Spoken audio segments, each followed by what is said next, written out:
I never thought that I was gonna watch and complete this docuseries very soon because I just have a lot of things going on.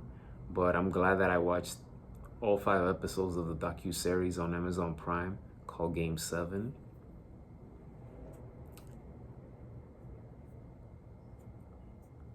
Out of the 5 episodes, the one that caught me by surprise that it was included in this Game 7 docuseries was episode 3, the Mavericks versus Spurs, Game 7 of the 2006 semifinals. If it were up to me, I would switch that one with either the 2010 NBA Finals Game 7 between the Celtics and Lakers or the 2016 Cavs versus Warriors Game 7. And I do remember that Mavs Spurs game. But I guess the reason why it was mentioned, why it was put in the docuseries, it was because you could say that it was the beginning of European players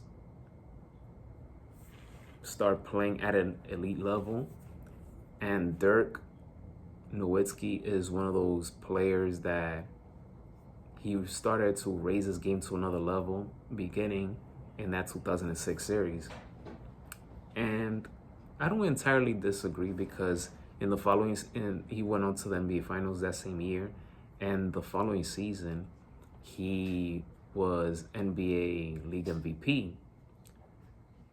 So, and then it took him about 4 or 5 years later to win his first championship. So, but I was surprised that the Mavericks and Spurs 2006 series was included in that one. I do like the fact that they started with the Red Sox Yankees in 2003, Game 7. And you get to see the behind the scenes of each episode of this series. Although, yes, is a nice memory that Aaron Boone won it in the 11th inning against Tim Wakefield. Rest in peace, Tim Wakefield. But the Yankees didn't win it all that year. And it took me a long time for me to accept the fact that, you know what? Yes, it's one of the best moments I've seen as a Yankee fan, but they didn't get the job done. They lost in the World Series against the Florida Marlins that year. Meanwhile, the following season, the Red Sox came down from an 0-3 deficit to beat the Yankees, and they went on to win the World Series by sweeping the St. Louis Cardinals. So that one was more impressive than the 2003 series, even though the 2003 series was more tense, more hostile.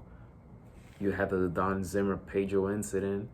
You had Roger Clemens pitching to Manny Ramirez. It was just a whole thing that was going on back and forth.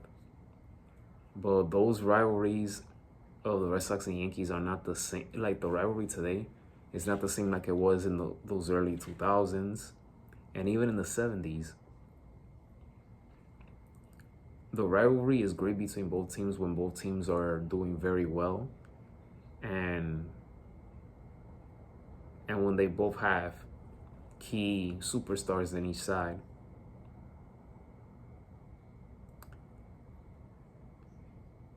I like episode 4.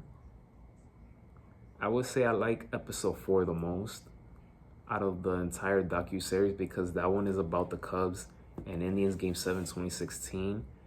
And I was there every step of the way of that series. Cleveland were 1 win away from winning the World Series. They were up 3-1 in the series. But that Game 7 was iconic because of just everything that went into that game. Rajay Davis, one of the most unlikely unsung heroes to tie the game off Aroldis Chapman. That was crazy. Something that you rarely see in sports. When he hit that home run, I knew that momentum shifted. Many people felt that momentum shifted, but the rain delay happened. And I believe the rain delay helped the Cubs a lot because they were able to regroup. And it took for a person like Jason Hayward, who struggled a lot in the series. He gave a heartfelt speech to the team, and that, you know, got them going. So when the rain delay stopped, they were able to take advantage and go out and win. Ben Zobrist with the big hit. Miguel Montero got the most important hit because he got the insurance run. Rajay Davis, he came in the 10th, knocked in an RBI single, but the Cubs managed to hang on to win 8-7 and won their first World Series in 108 years.